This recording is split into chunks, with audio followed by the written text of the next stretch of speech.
Hello everyone. क्या आप confused हैं? नहीं समझ पा रहे कि क्या, कहाँ और किस में इन्वेस्ट करना है? क्या आप भी इस असमंजस में हैं कि शेयर बाज़ार बेहतर है या म्यूचुअल फंड बेहतर है? किस में निवेश करूं? कहाँ पैसा जल्दी बनेगा? किस फील्ड में हमें अच्छी रिटर्न्स मिल सकते हैं? कहाँ हमारी वेल्थ बढ़ेगी? अगर आप भी इस चीज़ को सोच रहे हैं कि हम कैसे अपने पैसों को जल्दी ग्रो करें, इसके लिए हम किस ऑप्शन को चुनें, स्टॉक मार्केट या म्यूचुअल फंड को, तो आप बिल्कुल सही जगह पर आए हैं। बने रहिएगा इस वीडियो के आखिर तक। ये आपके इन्वेस्टिंग को बिल्कुल एक नेक्स्ट लेवल पर लेकर के जाएगा। आज के इस वीडियो में हम ये समझेंगे कि कहाँ और कितना और कैसे निवेश करना है।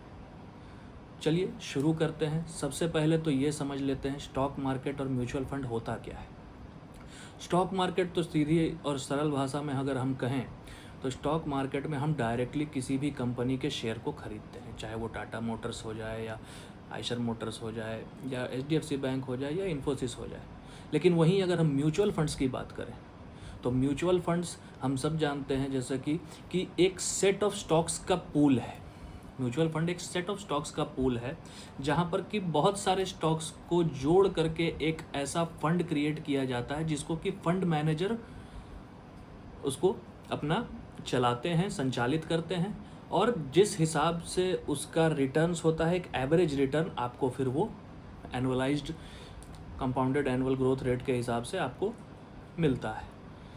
तो अब हम ये समझते हैं कि रिटर्न्स और रिस्क्स दोनों के क्या क्या हैं।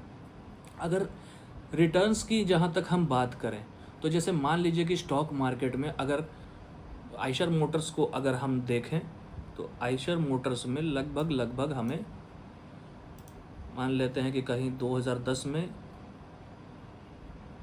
अराउंड 70 के आसपास के प्राइस पे हमने लिया होता तो ये लगभग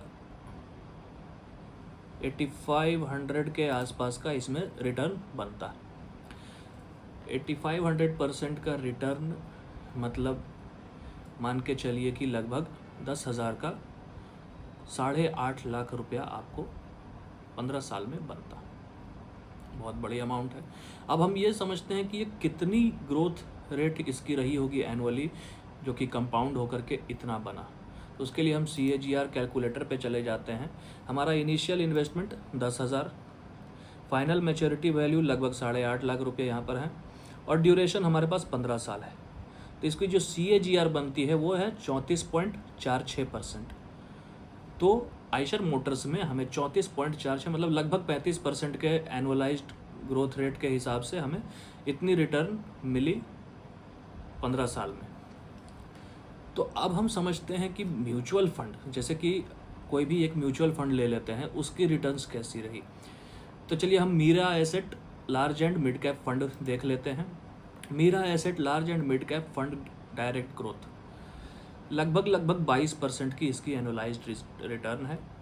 तो 15 साल अगर हम इसको लमसम कैलकुलेटर में अगर हम कैलकुलेट करें कि 10,000 हमारा कितना बनता है, तो 10,000 हमारी इनिशियल इन्वेस्टमेंट और हम कितना 22% के एनुअलाइज्ड ग्रोथ रेट के हिसाब से, और टेन्योर हमने डाला है 15 साल। अब हम प्लान माई फ्यूचर वैल्यू 1,87,000 रुपये बनते हैं एट द रेट ऑफ 22%।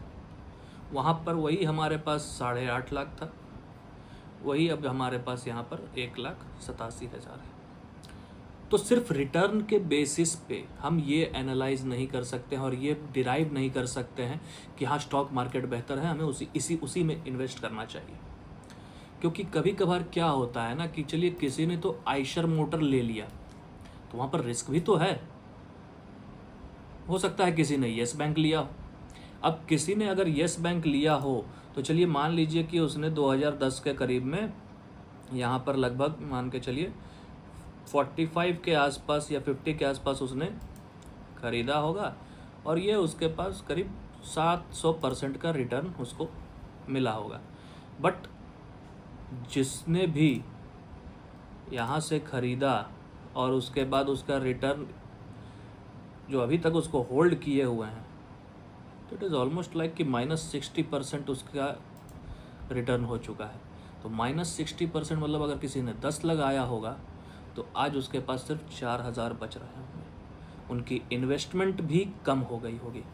तो स्टॉक मार्केट में इस तरह का रिस्क भी ज़्यादा है।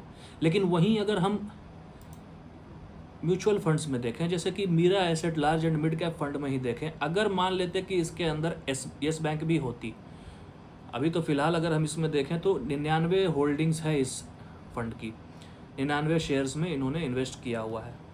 अगर मान लेते हैं कि इनमें से 2-3 कोई पिट भी जाती है, या 2-3 में जो इन्होंने इन्वेस्ट किया है वो ज़ीरो रिटर्न्स भी दे रहे हैं, तो भी इनकी एवरेज जो है 95 स्टॉक्स में रिटर्न्स हैं या 90 स्टॉक्स में रिटर्न, अगर 50-50% भी है तो भी चांसेस हैं कि हमारी जो रिटर्न्स हैं वो बची हुई रहेंगी और वो बनती चले जाएंगी।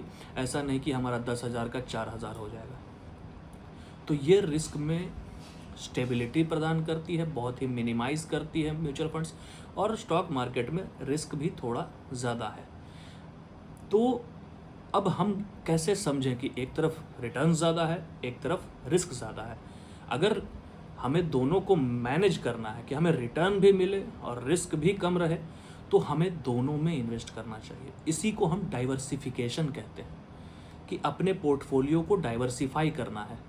जब हम अपने पोर्टफोलियो को डाइवर्सिफाई करेंगे तो हमारा रिस्क ऑटोमेटिकली मिनिमाइज़ हो जाएगा।